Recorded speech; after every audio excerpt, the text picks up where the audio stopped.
আসসালামু আলাইকুম ওরহমতুল্লাহি ওবরাকাতুহ। আলহামদুলিল্লাহ, আল্লাহ পাকের কাছে শুকরিয়া আদায় করতেছি, কারণ আমি যে কাজটি নিয়ে আপনাদের সামনে উপস্থিত হয়েছি সেটি প্রত্যেকটা মুসলমান নরনারীর ইচ্ছে, এই উমরা মক্কা মদিনায় এসে পালন করা।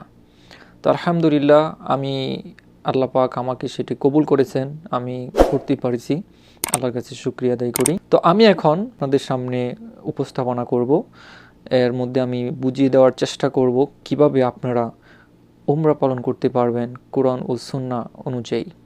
ইনশাআল্লাহ আমি আশা করি আমার এই ভিডিওটি যদি এ টু জেড আপনি দেখেন তাহলে আপনি সুন্দরভাবে উমরা করতে পারবেন ইনশাআল্লাহ, তাতে আর কোনো সমস্যা হবে না। তো আসুন আমরা উমরার সেই নিয়ম ও পদ্ধতিগুলি আমরা জেনে নেই, যাতে আমরা সঠিকভাবে আল্লাহর সেই ইবাদতটা পালন করতে পারি। তো উমরা করার ক্ষেত্রে আমাদের চারটি বিধান রয়েছে। চারটি মেন কাজের মধ্যে দুটি হলো ফরজ আর দুটি হলো ওয়াজিব। তো দুটি ফরজের মধ্যে একটি ফরজ হলো এহরামের কাপড় পরিধান করা।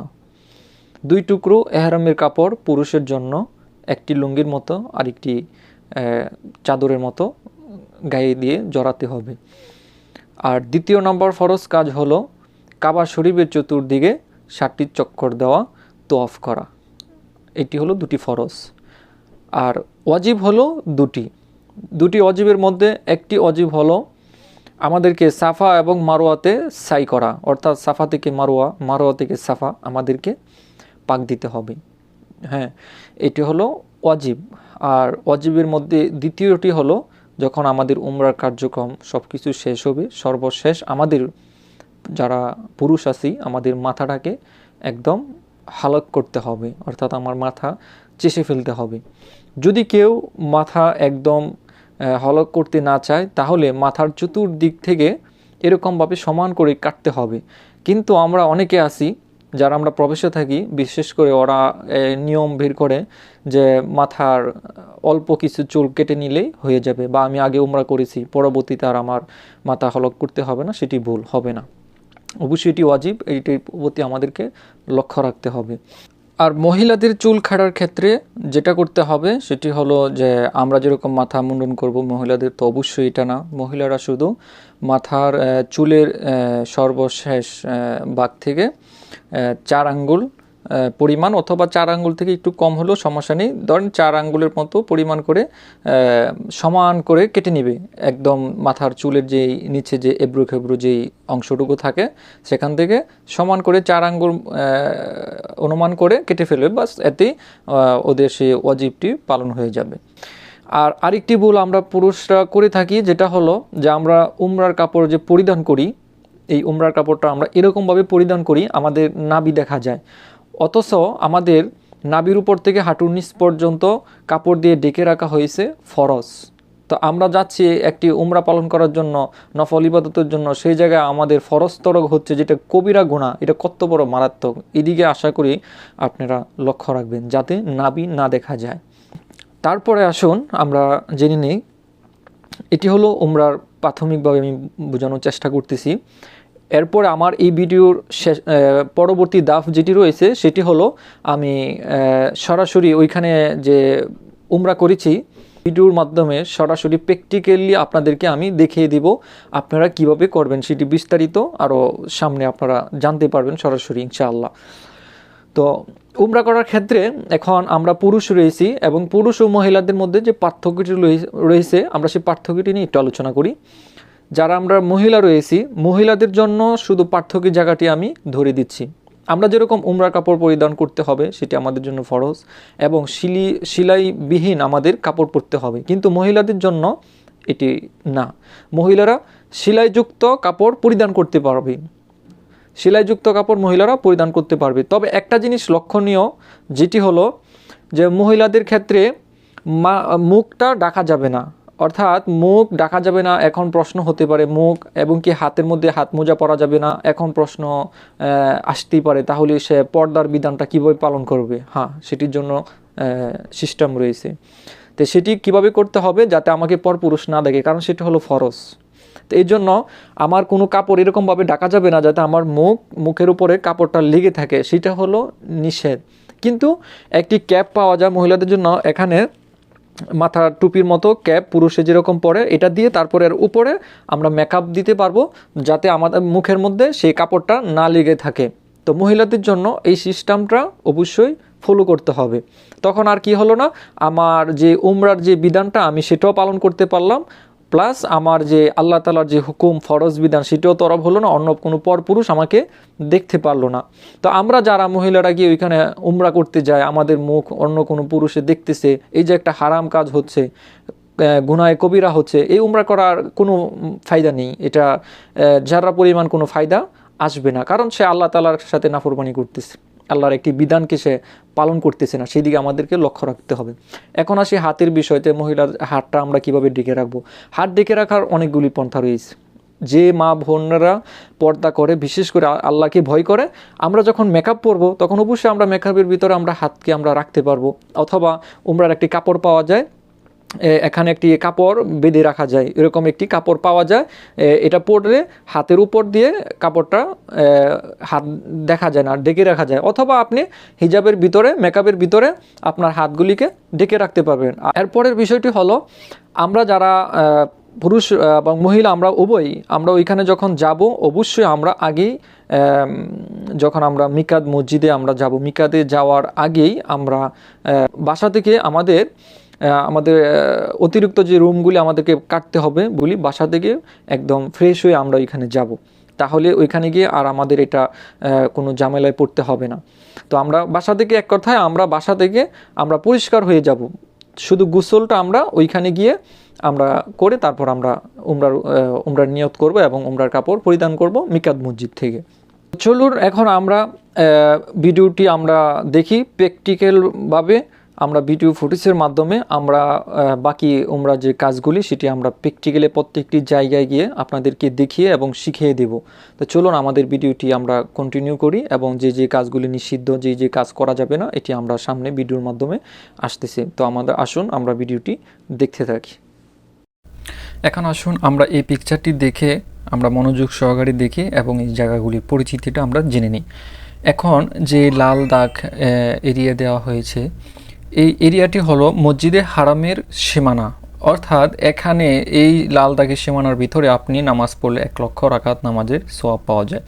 তো এই সীমানার সবচেয়ে কাছের যে অংশটা রয়েছে সেটা হলো তানিম নামের একটি জায়গা পরিচিত, সেটি মদিনার দিকে, অর্থাৎ যেখানে আয়েশা মসজিদ রয়েছে সেখানে 7 কিলোমিটার দূর, কাবা শরীফ থেকে ওই সীমানা পর্যন্ত 7 কিলোমিটার দূর। আর সর্বশেষ সবচেয়ে বেশি যে দূরত্ব সেই এরিয়াটা হলো জেদ্দার দিকে হুলাইবিয়া জায়গা নামক যে জায়গাটি আপনারা দেখতে পারতেছেন, এখানে রয়েছে 22 কিলোমিটার দূর। কাবা ঘর থেকে মসজিদে হারামের সীমানা এই কর্নারে জেদ্দার 22 কিলোমিটার দূর সর্বোচ্চ। আর সবচেয়ে কাছে মদিনার পথে আয়েশা মসজিদের এখানে হলো 7 কিলোমিটার দূর। তো এটা আমরা জেনে নিলাম। তো আমাদের মেন যে বিষয়টি সেটি হলো মিকাত মসজিদ। তো এখন যে সীমানাটি দেখতে পারতেছেন এটি হলো মিকাত মসজিদের এরিয়া। এই লাল অংশটি আপনারা দেখতেছেন, এটি হলো মিকাত মসজিদ এরিয়া। তো মিকাত মসজিদ মোট 5টি। একটি হলো জুল হুলাইফা, আল জুফা, জাইতুল ইর্ক, কারনুল মানাজিল, ইয়া লামলাম, এই 5টি মিকাত। এখন আমরা এই মক্কার ভিতরে হজ করতে আসব, এই 5টি মিকাত যে সীমানা দেখতেছি, এখন আমরা বিশ্বের যে প্রান্ত থেকে আসি, এই লাল সীমানা অর্থাৎ এই মিকাত মসজিদের এই সীমানার ভিতরে আপনারা একটা বিমানের ছবি দেখতেছেন, অর্থাৎ অথবা আপনি গাড়ি দিয়ে যান, এই সীমানা পার হওয়ার আগে আপনাকে উমরা করার জন্য নিয়ত করতে হবে। এখন আমরা যারা বিমান থেকে বাংলাদেশ থেকে আসব, তারা অবশ্যই এয়ারপোর্ট থেকে অথবা হজ ক্যাম্প থেকে এহরামের কাপড় বেঁধে আমরা আসব, কারণ মিকাত মসজিদের সীমানা পার হয়ে আমাদেরকে জেদ্দা এয়ারপোর্টে নামানো হয়। এই জন্য বিমানের থেকে আমাদেরকে এহরামে কাপড় পরবো এবং বিমানের ভিতরে যখন এই মিকাত মসজিদের সীমানা পার হবে এর আগে এলান দেওয়া হবে, যারা এহরামের কাপড় পরিধান করবেন তারা এহরামের কাপড় পরিধান করেন এবং উমরার জন্য নিয়ত করেন। তখন ওরা বিমান থেকে উমরা করার নিয়ত করে ফেলবে সীমানায় ঢোকার আগে। আর আমরা যারা প্রবাস থেকে যাব তারা অবশ্যই মিকাত মসজিদে আগে আমাদের বাস নিয়ে ব্রেক দিবে, তখন আমরা ওইখান থেকে গোসল করব এবং এহরামের কাপড় পরবো, নিয়ত করব। তো এখন এই মিকাত মসজিদের সীমানা যদি কেউ পার হয়ে যায় নিয়ত না করে, এই সীমানাটা যদি কেউ পার হয়ে যায় তাহলে তাকে দম দিতে হবে। এখন দমটা হলো তাকে মসজিদে হারামের একটি কুরবানির যোগ্য একটি পশু অর্থাৎ ছাগল তাকে কুরবানি করতে হবে এবং কি সেই গোশত ওই মসজিদে হারামের প্রত্যেকটা গরিবদের মধ্যে বিলিয়ে দিতে হবে। সেই মাংস সে নিজে খেতে পারবে না, এটা কি দম বলা হয়। তো আমরা অবশ্যই সতর্ক থাকবো। মিকাত মসজিদ পার হওয়ার আগে আমরা নিয়ত করব এবং নিয়ত করে হারামের কাপড় বেঁধে আমরা এই সীমানা পার হব, তাহলে আমাদেরকে আর দম দিতে হবে না, আমাদের কোনো রিস্ক থাকলো না। আশা করি আমরা সচেতন থাকবো ইনশাআল্লাহ। তো এখন আমরা চলে আসলাম মিকাত মসজিদে। আর আমাদের হজের মূল যে আনুষ্ঠানিকতা এখান থেকেই শুরু হয়, অর্থাৎ হজের যে কার্যক্রম আছে সেটা আমরা এখান থেকেই স্টার্ট করব। আসুন আমরা ভিডিও চিত্রের মাধ্যমে প্রত্যেকটি কাজ কিভাবে করব সেটি দেখে নেই। এখন আমরা যে মিকাত মসজিদে রয়েছি এটি তায়েফে। এখান থেকে মসজিদে হারামের দূরত্ব 80 কিলোমিটার। এই মিকাত মসজিদের নাম হলো মিকাত কারনাল মানাজিল। এটি হলো পুরুষদের বাথরুম। এখন আমরা এখান থেকে গোসল করব, তারপর ইহরামের কাপড় পরিধান করব। তো আমরা গোসল করে উমরার কাপড় পরিধান করলাম। এখন মিকাত যে মসজিদটি রয়েছে, এখন আমরা মসজিদের ভিতরে প্রবেশ করব। তো মসজিদে প্রবেশ করার পর আমাদেরকে উমরার নিয়তে 2 রাকাত নামাজ আদায় করতে হবে, তারপর আমাদেরকে উমরার নিয়ত করতে হবে। তো আমরা উমরার নিয়তটি যেভাবে করব, লাব্বাইক আল্লাহুম্মা উমরাতান। যদি আমরা বাংলায় নিয়ত করতে চাই তাহলে আমরা এভাবে বলবো, হে আল্লাহ, আমি উমরা করার নিয়ত করতেছি, তুমি আমার উমরাটিকে সহজ ও কবুল করে নাও। তো আমরা মিকাত মসজিদ থেকে 2 রাকাত নামাজ আদায় করে এবং উমরার নিয়ত করে মসজিদে হারামের উদ্দেশ্যে রওনা দিয়ে থাকলাম। তো মসজিদে হারামে যাওয়ার আগ পর্যন্ত অর্থাৎ হাজরে আসওয়াদকে সামনে রেখে যখন আমরা তোয়াফ শুরু করব, এর আগ পর্যন্ত এখন শুধু আমাদের একটি কাজ, যে আমলটি সবচেয়ে বেশি আমাদের করতে হবে সেটি হলো তালবিয়া। অর্থাৎ আমাদেরকে তোয়াফ শুরু করার আগ পর্যন্ত আমাদেরকে এই তালবিয়াটি চালিয়ে যেতে হবে। লব্বাইক আল্লাহুম্মা লব্বাইক লব্বাইক লা শারীকা লাকা লব্বাইক ইন্নাল হামদা ওয়ান নি'মাতা লাকা ওয়াল মুলক লা শারীকা লাক। তো আমরা তালবিয়া পড়ব আর আল্লাহ তাআলার ধ্যানে আমরা মগ্ন থাকব। সেটি শুধু উমরার ক্ষেত্রেই নয়, সর্বদাই আমাদেরকে মুসলিম হিসাবে আল্লাহ তাআলার প্রত্যেকটা বিধানকে মেনে চলার চেষ্টা করব ইনশাআল্লাহ। আসুন আমরা জেনে নেই ইহরাম অবস্থায় যেসব কাজ নিষিদ্ধ। হাত পায়ের নখ কাটা, শরীরের যে কোনো পশম কাটা বা ছেঁড়া, ঘ্রাণযুক্ত আতর বা তৈল ব্যবহার করা, মসজিদে হারামের গাছের পাতা ছেঁড়া বা উপড়ে ফেলা, শিকার করা, কোনো পশুকে হত্যা করা, সেলাইযুক্ত জামা পরিধান করা, মাথায় টুপি রাখা বা অন্য কিছু দিয়ে ঢাকা, পায়ের গোড়ালি ডেকে যায় এরকম জুতা পরিধান করা, এরকম স্যান্ডেল ব্যবহার করতে পারবেন, ঝগড়া বিবাদে লিপ্ত হওয়া, স্বামী স্ত্রী সঙ্গম করা বা উত্তেজনামূলক কথা বলা, বিয়ে শাদীর গটকালি করা। এখন আমরা সরাসরি প্রবেশ করতেছি খানায় কাবার ভিতরে অংশে। আমরা 79 নম্বর গেট দিয়ে প্রবেশ করতেছি। এটি মূলত যারা মিসফালা দিয়ে ঢুকবেন, অর্থাৎ হোটেল মিসফালাতে থাকবে, এই গেট নাম্বার দিয়ে ঢুকবেন 79 নম্বর। অতি সহজেই খানায় কাবায় প্রবেশ করতে পারবেন। আর একটি কথা মনে রাখবেন যে খানায় কাবাকে যখন সর্বপ্রথম আপনার চোখ দিয়ে দেখবেন, তখন আপনি আল্লাহর কাছে যে দোয়া করবেন সেই দোয়াটি কবুল হয়ে যাবে। এখানে আপনি শুধু একটি দোয়াই করতে পারবেন। তো সবচাইতে বুদ্ধিমানের কাজ হলো আপনি এখানে এসে কাবা ঘরকে দেখে সর্বপ্রথম দোয়াটি করবেন এই যে আল্লাহ, আমি এখানে থেকে যত দোয়া করব আমার সকল দোয়াগুলিকে আপনি কবুল করে নিন। তাহলে আপনি বোনাস পেয়ে যাচ্ছেন। এখানে যত দোয়া করবেন আপনার সকল দোয়াই আল্লাহ তাআলা কবুল করে নেবেন। তো এখন আমরা মাথা পিটিয়াতে প্রবেশ করব।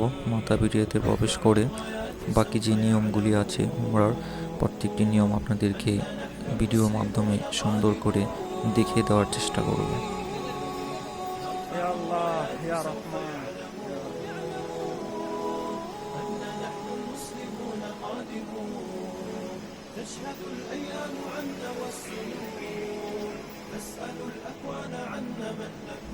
আমরা যখন কাবা ঘরে প্রবেশ করব তো আমাদেরকে তোয়াফ শুরু করতে হবে। তোয়াফ করা ফরজ। তো আমরা যখন তোয়াফ শুরু করব তো সেটির নিয়ম হলো কাবা হাজরে আসওয়াদ যে কর্নারে রয়েছে সে হাজরে আসওয়াদকে সামনে রেখে হাজরে আসওয়াদে চুমু দিয়ে তারপর ওখান থেকে হাজরে আসওয়াদকে বাম পাশে রেখে ডান দিকে অর্থাৎ কাবা শরীফকে বাম পাশে রেখে আমরা ডান দিক থেকে তোয়াফ শুরু করব। কিন্তু এখন বিষয় হলো ভিড়ের কারণে আপনি সেখানে যেতে পারবেন না বা যাওয়াটা সম্ভব না, অনেক কষ্ট, বা অন্য মুসলমান ভাইকে কষ্ট দিয়ে সেখানে যাওয়া সেটা জুলুম, বা অন্য মুসলমান ভাইকে কষ্ট দেওয়া সেটা হারাম, এবং মহিলারা থাকে তাদের গায়ে ঘেঁষে বা ওইটা হারাম, বা মহিলারা অনেকে ওইখানে প্রবেশ করে অনেক পুরুষের সাথে মিশে যায়, সেটাও ঠিক না, হারাম হবে। এই জন্য ওইখানে আমাদের না গিয়ে আমরা কীভাবে শুরু করব। তো এই জন্য এখানে যে সবুজ বাতিটি দেখতেছেন, এখানে সবুজ বাতি দেওয়া আছে, এই সবুজ বাতি জ্বলতেছে। এখানে এসে আপনি বুঝতে পারবেন যে কাবা শরীফে যে হাজরে আসওয়াদটি আছে সেই কর্নার বরাবর আপনি চলে আসছেন। আপনি যখন ওই সবুজ বাতির বরাবর চলে আসবেন তখন আপনাকে এখান থেকে তোয়াফ শুরু করতে হবে। তো তোয়াফ শুরু করার আগে আপনাকে এহরামের কাপড় এখন যেমন ভিডিওতে দেখতেছেন সেটাকে চেঞ্জ করে খুলে ডান বুগুলের নিচ দিয়ে এবং বাম কাঁধের উপরে ইস্তেবা করতে হবে। এটাকে ইস্তেবা বলে, আমি আর আগেও আপনাদেরকে এটা বুঝিয়েছি। তো হাজরে আসওয়াদ যেহেতু এখন আমরা কাছে যাওয়া সম্ভব না, চুমু দেওয়া সম্ভব না, দূর থেকে ভাবে হাত তুলে বিসমিল্লাহ আল্লাহু আকবার বলে চুমু দিয়ে এখান থেকে আমরা তোয়াফ শুরু করব। আর যখন আপনারা তোয়াফ শুরু করবেন প্রথম 3টি চত্বর অর্থাৎ প্রথম 3 যে পাক দিবেন 3টি পাক, 7টি পাকের মধ্যে প্রথম 3টি পাক আপনাদেরকে রমল করতে হবে, অর্থাৎ যেটা হলো বীরের মতো দৌড়ে দৌড়ে, মানে আপনি বুক ফুলিয়ে বীরের মতো একটু জোরে জোরে হেঁটে হেঁটে আপনাকে যেতে হবে, অর্থাৎ আপনাকে 3টি চত্বর দিতে হবে বুক ফুলিয়ে বীরের মতো একটু হেলে দুলে একটু জোরে। ওই যে আপনি সামনে একটি মুরব্বীকে দেখতেছেন যে দৌড় দিয়ে যাচ্ছে, একটু স্পিডে যাচ্ছে, তো এটা হলো প্রথম 3টি চত্বর আপনাকে রমল করতে হবে, দৌড় দিয়ে একটু জোরে জোরে আপনাকে তোয়াফ করতে হবে, হ্যাঁ, তো এটাকে রমল বলা হয়। এরপরে যে 4টি চত্বর সেই 4টি পাক আপনি দিবেন সেটি স্বাভাবিকভাবে দিবেন, যে এখন যেভাবে দেখতেছেন সবাই স্বাভাবিকভাবে হাঁটতেছে, ওরা পরের যে 4টি পাক আছে সেই 4টি পাক দিতেছে, 4টি চত্বর দিচ্ছে, এই জন্য তারা স্বাভাবিকভাবে হাঁটতেছে, তো এটা স্মরণ রাখতে হবে। এখন আমরা যে রাউন্ডে দিতেছি মূলত সেটি হলো আমি কিন্তু উমরা করতেছি না, সেটি শুধু ভিডিওর উদ্দেশ্যে সেই একটি চত্বর আমি দিয়েছি আপনাদেরকে দেখানোর জন্য, আপনাদেরকে বোঝানোর জন্য। তো এই জন্য আমি এই একটি চত্বর দিয়ে আপনাদেরকে বুঝিয়ে দিচ্ছি কিভাবে আপনারা সেটা পালন করবেন সঠিকভাবে, সঠিক নিয়মে। তো উমরা করার ক্ষেত্রে যখন আপনি 7টি চত্বর দিবেন সেখানে বিশেষ করে কোনো দোয়া নেই, আপনার মন মতো যেভাবে খুশি বাংলা আরবি যেভাবে পারেন সেভাবে আপনি দোয়া করতে পারেন, তাতে কোনো নিষেধ বাধা নেই, আপনি মনের মতো আপনি দোয়া করবেন। আর যখন আপনি রুকুনে ইয়ামিনে চলে আসবেন, রুকুনে ইয়ামিন থেকে হাজরে আসওয়াদ পর্যন্ত, অর্থাৎ যেখানে হাজরে আসওয়াদ রয়েছে, এখন আপনারা যে কর্নারটি দেখতেছেন এটি হলো রুকুনে ইয়ামিনী। এই রুকুনে ইয়ামিনী আরও সহজভাবে যদি আপনাদেরকে বোঝায় যে এরপরের যে কর্নারটি সেটি হলো হাজরে আসওয়াদ, যে কর্নারটি রয়েছে হাজরে আসওয়াদের কর্নারের আগের যে কর্নারটি সেটি হলো রুকুনে ইয়ামিন। সেই রুকুনে ইয়ামিনী থেকে হাজরে আসওয়াদ পর্যন্ত এই বরাবর এই লাইন পর্যন্ত আপনাকে একটি নির্দিষ্ট দোয়া পড়তে হবে, সেটি হলো রব্বানা আতিনা ফিদ দুনিয়া হাসানাতাও ওয়া ফিল আখিরাতি হাসানাতাও ওয়া কিনা আযাবান নার।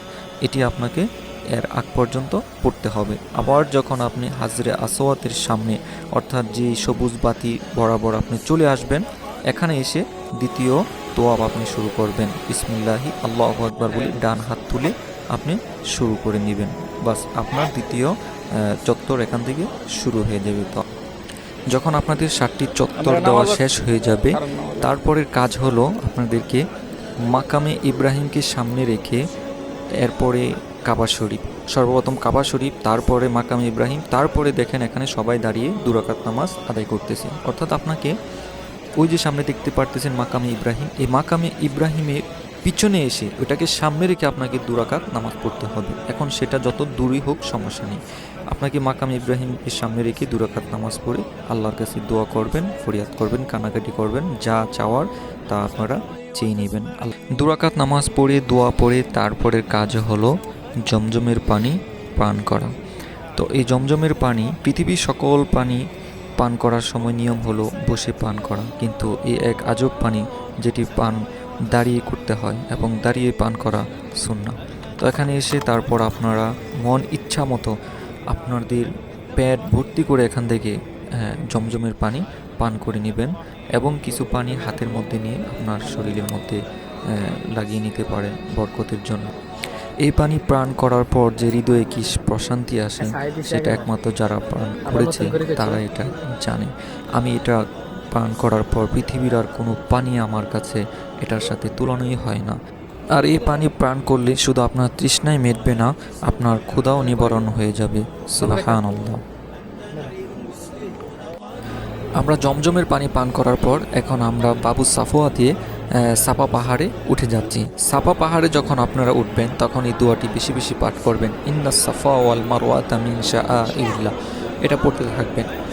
তারপর সাফা পাহাড়ে যখন উঠবেন, ওখান থেকে আমরা যখন সাই করা শুরু করব তখন দেখেন সবাই কিবলামুখী হয়ে আছে, অর্থাৎ কাবাকে সামনে রেখে সবাই সাফা পাহাড় থেকে কাবা ঘরকে দেখা যায় এরকম একটি স্থানে দাঁড়িয়ে তখন আপনি এখান থেকে বিসমিল্লাহি আল্লাহু আকবার, আল্লাহু আকবার, আল্লাহু আকবার বলে ইন্নাস সাফা ওয়াল মারওয়াতা মিন শাআইরিল্লাহ এটা পড়ে লা ইলাহা ইল্লাল্লাহু ওয়াহদাহু লা শারীকা লাহু লাহুল মুলকু ওয়া লাহুল হামদু ওয়া হুয়া আলা কুল্লি শাইইন কাদির, এটা এখান থেকে পড়ে 2 হাত তুলে দেখুন সবাই মনোজাত করতেছে, আপনি মন মতো আল্লাহর কাছে ফরিয়াদ করবেন, দোয়া করবেন এবং এই সাফা পাহাড় থেকে আপনি সাই করা নিয়ত করবেন এবং এখান থেকে আপনি সাই করা শুরু করবেন।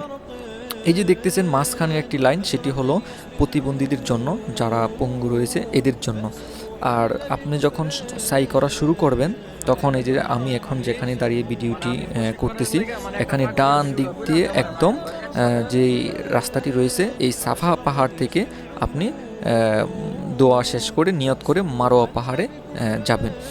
আর একটি কথা, সাফা পাহাড় থেকে যখন আপনি মারোয়া পাহাড়ে যাবেন তখন আপনার একটি সাই হয়ে যাবে, অর্থাৎ একটি চক্কর দেওয়া হয়ে যাবে। অনেকে মনে করে সাফা থেকে মারোয়া, মারোয়া থেকে সাফা আবার আসার পর একটি চত্বর হয় না, সাফা থেকে মারোয়া, মারোয়া থেকে যখন আবার সাফা পাহাড়ে আসবেন তখন আপনার 2টি চত্বর পূর্ণ হবে।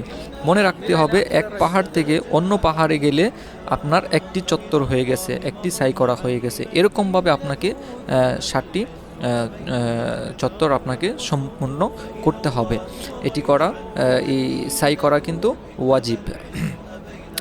তারপরে আপনাদের লক্ষ্য রাখতে হবে, সামনে এখন দেখতে পারতেছেন যে সবুজ বাতি দিয়ে একটি অংশকে চিহ্নিত করে দেওয়া হয়েছে। তো এই সবুজ বাতির যে অংশটা, এই অংশটুকুর নিচে এসে আপনাকে দৌড় দিতে হবে, এটা শুধু পুরুষের জন্য। এই যে দেখেন সামনে সবাই দৌড় দিতেছে, এখন আমি এখানে আসলাম, এখন আমাকেও এখান থেকে দেখুন, আমাকেও এখন দৌড় দিয়ে এখান থেকে যেতে হবে। এবং কি মহিলারা স্বাভাবিকভাবে হাঁটতেছে, দেখেন মহিলারা স্বাভাবিকভাবেই হাঁটবে। এই লাইনটিকে বলা হয় মিলাইনে আখজারাইন। তো এই লাইনটির মধ্যে আপনাকে দৌড় দিয়ে পার হতে হবে। যখন এই বাতি, সবুজ বাতি শেষ হয়ে যাবে তখন আবার আপনি স্বাভাবিকভাবে হেঁটে যাবেন।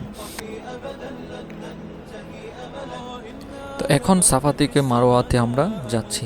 তো সাফা থেকে মারোয়াতে গেলে আমাদের একটি চত্বর হয়ে যাবে এবং মারোয়া থেকে যখন আবার আমরা সাফাতে চলে আসব তখন আমাদের 2টি চত্বর পূরণ হয়ে যাবে। অনেকে মনে করে সাফা থেকে মারোয়া, মারোয়া থেকে আবার সাফা পাহাড়ে আসলে আমাদের একটি চত্বর হয়, এরকম না, বরং সাফা থেকে মারোয়াতে গেলে আমাদের একটি চত্বর পূরণ হয়ে যায়। এরকমভাবে আমাদের 7টি চত্বর আবার মারোয়াতে গিয়ে শেষ হবে। আর এই চত্বরের ভিতরে কোনো নির্দিষ্ট কোনো দোয়া নেই, আপনি মন ইচ্ছা মতো আপনি দোয়া পড়তে পারেন। সাফা মারোয়াতে সাই করার সময় আপনার অজু না থাকলেও চলবে। অজু অবস্থায় সাই করা উত্তম। তবে যখন হারামে কাবাকে সামনে রেখে আপনি তোয়াফ করবেন, অবশ্যই আপনাকে অজু থাকতে হবে। যদি আপনার অজু ছুটে যায়, অজু করে পুনরায় আগের জায়গা থেকে তোয়াফটি সম্পূর্ণ করতে হবে। এখন আমরা সাফা থেকে মারোয়া পাহাড়ে চলে আসছি। এখন আমরা উপরের দিকে উঠতেছি। তো উপরের দিকে ওঠার সময় পড়তে থাকবেন, সবসময় মনে রাখবেন সাফা এবং মারোয়া দুটো পাহাড়ে উপরে ওঠার সময় পড়বেন ইন্না সাফা ওয়াল মারওয়াতা মিন শাআইরিল্লাহ। বাস এতটুকু পড়লে আপনার হয়ে যাবে। এটার অর্থ এই যে সাফা এবং মারোয়া আল্লাহ তাআলার নির্দেশনের মধ্যে একটি। এখন আপনি যখন মারোয়া পাহাড়ে চলে আসলেন, আপনার একটি সাই করা একটা চত্বর পূরণ হয়ে গেল। এখানে এসে আবার কাবাকে সামনে রেখে কাবার দিকে মুখ ফিরে আপনি বিসমিল্লাহ আল্লাহু আকবার আল্লাহু আকবার আল্লাহু আকবার ইন্না সাফা ওয়াল মারওয়াতা মিন শাআইরিল্লাহ লা ইলাহা ইল্লাল্লাহু ওয়াহদাহু লা শারীকা লাহু লাহুল মুলকু ওয়া লাহুল হামদু ওয়া হুয়া আলা কুল্লি শাইইন কাদির। এটা পরে আবার আপনি দু হাত তুলে আল্লাহর কাছে ফরিয়াদ করবেন। তারপর স্বাভাবিকভাবে 7টি চত্বর শেষ করে মারোয়া পাহাড়ে এসে চত্বর শেষ হবে। আগের নেই আপনি দোয়া করে সাই করা সম্পূর্ণ করবেন। সাই করার পর আমাদের এখন সর্বশেষ যে কাজটি বাকি রয়েছে ওয়াজিব, পুরুষের জন্য মাথা সম্পূর্ণ হালক করা, আমাদেরকে চেষে ফেলে দেওয়া। আর মহিলাটা মাথার সর্বশেষ ভাগ থেকে 4 আঙ্গুল পরিমাণ কেটে নেবে। তাহলেই পুরুষ এবং মহিলাদের উমরা সম্পূর্ণ হয়ে যাবে। আল্লাহ পাক আমাদের প্রত্যেককে সেই উমরা পালন করার তৌফিক দান করুক, আমিন। دع الأيام تفعل ما تشاء